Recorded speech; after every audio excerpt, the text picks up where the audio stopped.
High বন্ধুরা, care চ্যানেলে তোমাদের সবাইকে অনেক অনেক স্বাগত জানাই। আজ দুপুরে হুট করে বরমশাই আবদার করে বসলো, মালপোয়া খাবো, আমাকে একটু মালপোয়া করে খাওয়াও না। আমি বলি, এই গরমের মধ্যে মালপোয়া? এই গরমের মধ্যে পিঠে কেউ খায়? শীতে তো পিঠে খায়। আরে খাওয়ার কোনো আবার শীত গরম আছে নাকি?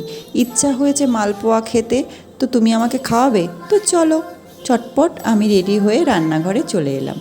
তো রান্নাঘরে এসে তোমাদের সাথে শেয়ার করছি কিভাবে মালপোয়াটা আমি তৈরি করলাম। তো মালপোয়া তৈরি করার আগে তোমাদের যদি তোমরা ঠিকঠাক মতো মাপ মতো নাও, তাহলে মালপোয়া তুমি একদম, যদি রাঁধুনি নাও হও তাহলে পারফেক্ট মালপোয়া হবে। তো তার জন্যে আমার পরিমাণটা লাগছে 2 কাপ ময়দা। তো আমি 2 কাপ ময়দা দিয়ে দিয়েছি, আর 1 কাপ সুজি। আমি সুজিও দিয়ে দিয়েছি 1 কাপ। আর লাগবে, যদি তুমি 1 কাপ সুজি দাও, আর লাগবে 1 কাপ চিনি। আর দুধটা তোমরা যদি এই দেখো আমি চিনিও দিয়ে দিলাম। আর যদি তোমরা দুধ দিয়ে করো তাহলে উষ্ণ দুধ লাগবে, উষ্ণ গরম দুধ। আর তোমরা যদি জল দিয়ে করো তাহলে উষ্ণ গরম জল লাগবে। আর দিয়ে দিচ্ছি সামান্য একটু লবণ। লবণটা কিন্তু মাস্ট দিতেই হবে, তা না হলে কিন্তু টেস্টটা আসবে না। তো সামান্য একটু লবণ দিয়ে দিলাম। এদিকে ময়দা, সুজি, চিনি, আর ওদিকে দিয়ে দিলাম লবণ।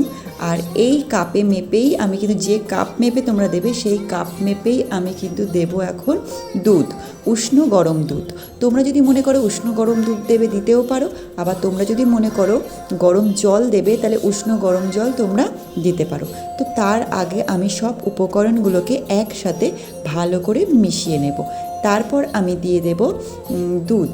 আর দুধটা আনা থাকে আমার ঘরে, আমি বললাম দাঁড়াও দুধটা আছে কিনা, কারণ পুচকুসোনার জন্যে আর আমার জন্যে দুধ রাখা হয় ঘরে। কিন্তু আমি তো একদিন খাই আর 10 দিন খাই না, ভুলে যাই বা খাই না। সেই দুধটা আমার স্টোর করা থাকে ফ্রিজের মধ্যে। তো আমি দুধটা আছে আর সব কিছুই ঘরে ছিল বলে চটপট আমি বসিয়ে দিলাম। তো একটু নাড়াচাড়া করে, দুধটা দিয়ে একটু নাড়াচাড়া করে, 2 কাপ দুধ দিয়েছি কিন্তু, নাড়াচাড়া করে আমি একটু মৌরি দিয়ে দিলাম। এর ফ্লেভারটা খুব সুন্দর আছে, মৌরিটা দিলে ভালো হয় আর কি।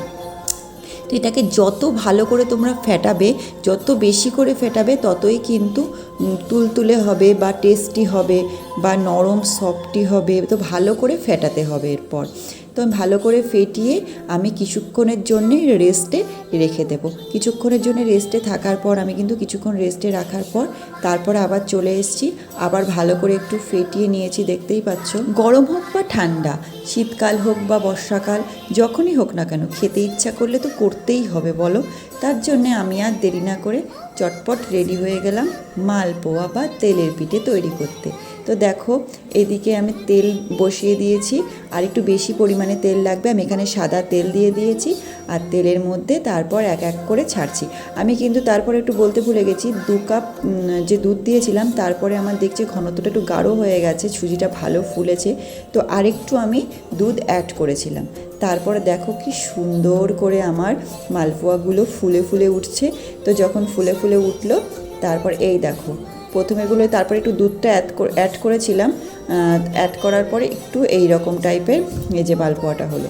তো দারুণ টেস্টি হয়েছিল আর দারুণ সুন্দর। আর এই গরমের মধ্যে মালপোয়াটা খেতেও কিন্তু খারাপ লাগছিল না, অসাধারণ লাগছিল। তো বড়মশাইয়ের জন্য করলেও কি আমি বাদ যাব? আমিও কিছুটা খেয়ে নিলাম। তো এই গরমে আমার এই মালপোয়ার রেসিপি তোমাদের যদি ভালো লাগে, অবশ্যই লাইক, কমেন্ট, শেয়ার করো। আর আমার পাশে থেকো। আমি মালপোয়া খেতে থাকি, আর তোমরা পেজটাকে ফলো করো, আর ইউটিউব থেকে দেখলে সাবস্ক্রাইব করো। তো টাটা।